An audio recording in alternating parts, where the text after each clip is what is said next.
انسان فطرتاً جلد باز ہے اور ہر چیز میں نقصان فائدے کا سوچتا ہے۔ ذرا سا نقصان اس کو غم میں مبتلا کر دیتا ہے۔ اس نقصان کو پر کرنے کے لیے ادھر ادھر ہاتھ پاؤں مارتا ہے۔ ذرا سی جسمانی تکلیف میں پریشان ہو کر شور مچانے لگتا ہے اور دعا پر اصرار کرنے لگتا ہے کہ بس جلد صحت یاب ہو جاؤں۔ یہ سب اس لیے ہے کہ اسے سارا فائدہ دنیا میں نظر آتا ہے۔ السلام علیکم، میرا نام ہے شاہد ایوب۔ آپ دیکھ رہے ہیں لرننگ ٹو لیو۔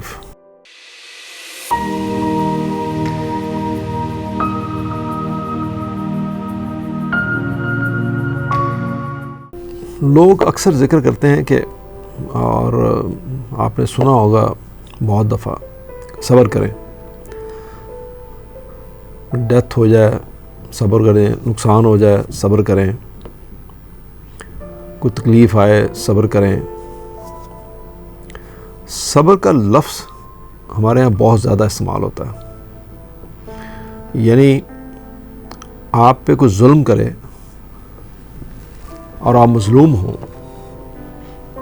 اس شکل میں کہ آپ کی زمین چھن جائے، آپ کا حق چھن جائے، آپ کو کوئی نقصان پہنچا جائے،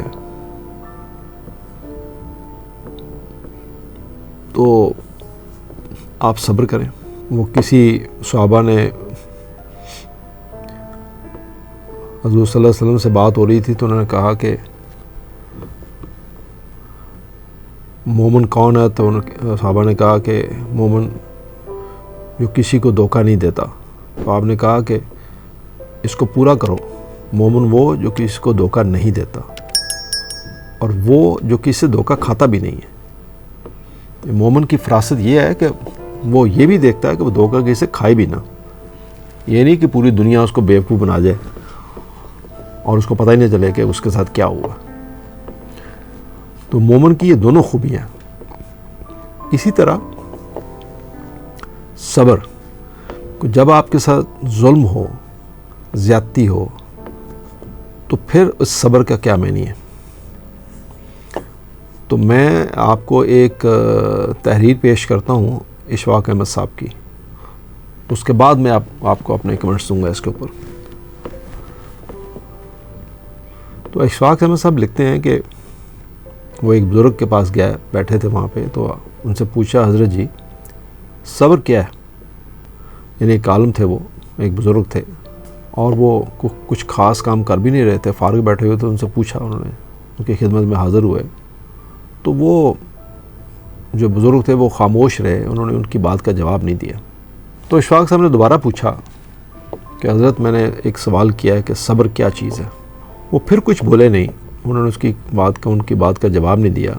اشفاق صاحب کہتے ہیں کہ مجھے تھوڑا سا غصہ آیا اور میں نے کہا کہ یہ بولتے بھی نہیں ہیں، میری بات کا جواب بھی نہیں دیتے، تو وہ اٹھ کر چل دیے۔ تو جیسے وہ چلنے لگے تو انہوں نے مجھے کہا، ان بزرگوں نے، کہ صبر انتظار ہے۔ کہتے ہیں میں شرمندہ سے ہو کے واپس بیٹھ گیا۔ پھر وہ دوبارہ بولے اور فرمایا صبر برداشت ہے۔ کہنے لگے جو تم میں نہیں ہے، کہ میری کچھ دیر کی خاموشی پر تم دل برداشتہ ہو کر جانے لگے ہو۔ میں نے معذرت کی اور کہا نہیں حضرت، مجھے کہیں کام سے جانا ہے، اس لیے جلدی تھی۔ دوسرے کی بات کو تحمل سے سننا بھی صبر ہے۔ اب میں خاموشی سے، شاہ صاحب کہتے ہیں، میں خاموشی سے ساتھ جھکائے ان کے سامنے بیٹھ گیا۔ وہ مسکرائے اور پھر فرمانے لگے، مشکل وقت میں ثابت قدم رہنے کا نام ہے صبر، جس کی مثال کچھ یوں ہے۔ ابراہیم علیہ السلام اور حسین رضی اللہ تعالیٰ عنہ کی آزمائش،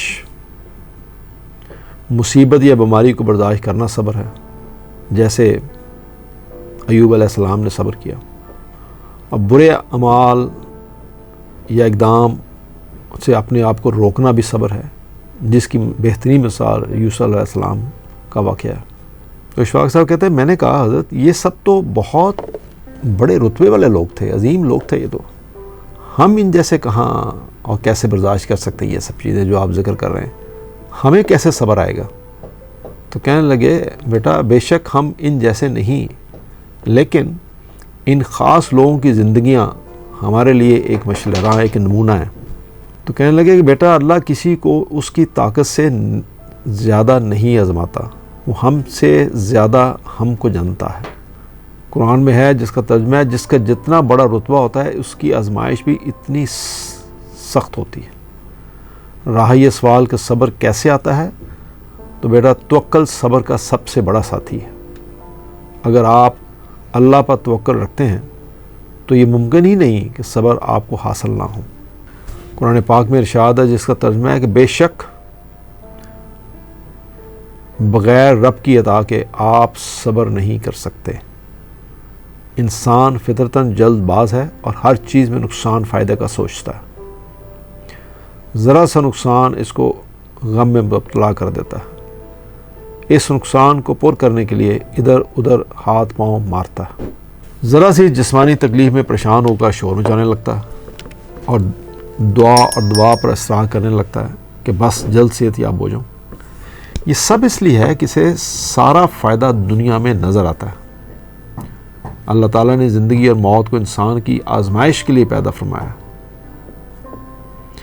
جب آپ کو دنیا کے مقابلے آخرت کے دگنے اجرا کا یقین ہوتا ہے، بیماری اور مشکلات میں اپنے گناہوں میں کمی اور درجات کی بلندی کا یقین ہوتا ہے، اور یہ یقین ہوتا ہے کہ اللہ سب کی بہتری کے لیے کرتا ہے، تو پھر یہ نقصان بیماری اس کے لیے کوئی معنی نہیں رکھتی۔ اس کو اپنا فائدہ آخرت میں دور اجر اور جنت کی صورت میں نظر آ رہا ہوتا ہے۔ اور ہاں، ایک آخری چیز بیٹا، صراط مستقیم، سیدھا راستہ، یعنی انعام یافت لوگوں کا، صدیقین کا، شہداء کا، صالحین کا راستہ، اس پر چلنا ہی سب سے بڑا صبر ہے، کیونکہ یہاں لڑائی خود اپنے آپ سے ہے۔ یہاں اشفاق صاحب کی بات کو میں ختم کرتا ہوں۔ صبر، اگر کبھی آپ میں سے کسی نے ٹانگے میں سفر کیا ہو، اب تو خیر پتہ نہیں ٹانگے ختم ہی ہو گئے، وہ پرانے زمانے میں جو ٹانگے تھے نا، ٹانگے اس کے 2 پہیے ہوتے تھے اور آگے گھوڑا ہوتا تھا۔ ہر ٹانگے والے کے پاس سیٹوں کے نیچے ایک پتھر رکھا ہوتا تھا بڑا۔ اس پتھر کا کیا کام تھا؟ وہ کبھی 2 یا 3 سواریاں پیچھے بیٹھ جاتی تھیں اور 1 یا 2 آگے بیٹھ جاتی تھیں، تو ٹانگے کا ایسا بیلنس ہوتا تھا کہ گھوڑا اس کے اوپر نہ دباؤ زیادہ آئے کہ وہ اپنا پاؤں اٹھا نہ سکے آسانی سے، نہ اس کے اوپر دباؤ اتنا کم ہو کہ گھوڑا ہی آگے سے اٹھ جائے۔ ایک خاص بیلنس قائم کرنا ہوتا تھا گھوڑے کی آسانی کے لیے، تاکہ وہ دوڑ سکے اور آسانی سے دوڑ سکے، نہ دباؤ محسوس کرے نہ وہ اٹھ جائے۔ تو اب مسافر تو یہ سواریاں تھیں، مسافر تو وہ تو بیٹھ گئے، اب وہ جو کوچوان ہوتا تھا وہ گھوڑے کے اس بیلنس کو قائم کرنے کے لیے وہ جو پتھر ہوتا تھا نا، اس کو ٹانگے کے اندر آگے یا پیچھے موو کرتا تھا۔ اگر گھوڑے کے اوپر دباؤ زیادہ ہے تو وہ پتھر کو پیچھے کر دیتا تھا تھوڑا سا، تو وہ بیلنس ہو جاتا تھا۔ اگر گھوڑے کے اوپر دباؤ کم ہے تو وہ پتھر کو آگے شفٹ کر دیتا تھا۔ اسی طرح اگر کسی کو یاد ہو تو کبھی کوچوان وہ آگے جو بانس ہوتے تھے 2 جو گھوڑے تک جاتے تھے، کبھی اس پہ بیٹھ جاتا تھا، کبھی وہ تھوڑا سا پیچھے ہو کے بیٹھ جاتا تھا۔ تو یہ سب کام وہ کرتا ہے، اس پتھر کا بیسیکلی کام ہی ہوتا تھا اس دباؤ کو بیلنس کرنا۔ عربی میں اس کو صبور کہتے ہیں پتھر کو۔ یہ صبر جو ہے، صبر کا یہ مطلب جو ہمارے ہاں کچھ لوگ اس کو بیان کرتے ہیں کہ آپ کے ساتھ زیادتی ہو اور آپ صبر کریں، یعنی چپ کر کے بیٹھ جائیں۔ یہ کچھ لوگوں کا یہ ماننا ہے۔ آپ کا کوئی مال لوٹ کے لے جائے، آپ صبر کریں۔ آپ کے ساتھ کوئی زیادتی کرے، آپ کا کوئی حق چھین لے، آپ صبر کریں۔ آپ کے ملک کو کوئی لوٹ کے کھا جائے، آپ صبر کریں۔ تو جس طرح کا بھی ظلم ہو آپ کے اوپر، آپ ایز اے فرد صبر کریں۔ صبر کا یہ مطلب نہیں ہے۔ صبر کا مطلب ہے آپ اس ظلم کے خلاف کھڑے ہوں اور بولیں تاکہ آپ اس کو برابر کر سکیں۔ یہ نہیں ہے کہ گھر بیٹھ جائیں چپ کر کے اور اس کے لیے کوشش نہ کریں۔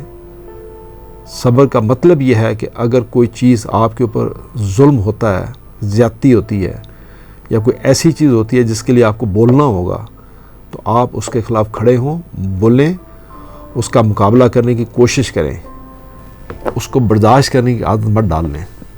یہ بیسک مقصد ہے اس کا۔ اگر وہ پتھر آپ اس ٹانگے میں سے ہٹا دیں اور یہ سمجھیں کہ گھوڑا اس کو خود برابر کرے گا تو وہ کبھی بھی نہیں ہوگا۔ اس کا مقصد یہ ہے کہ آپ نے اپنی زندگی کو اس طرح جینا ہے کہ آپ ان سب زیادتیوں ظلم کو فائٹ کرنا سیکھیں۔ یہ ہے صبر کا مطلب۔ توجہ کے لیے شکریہ۔ اللہ حافظ۔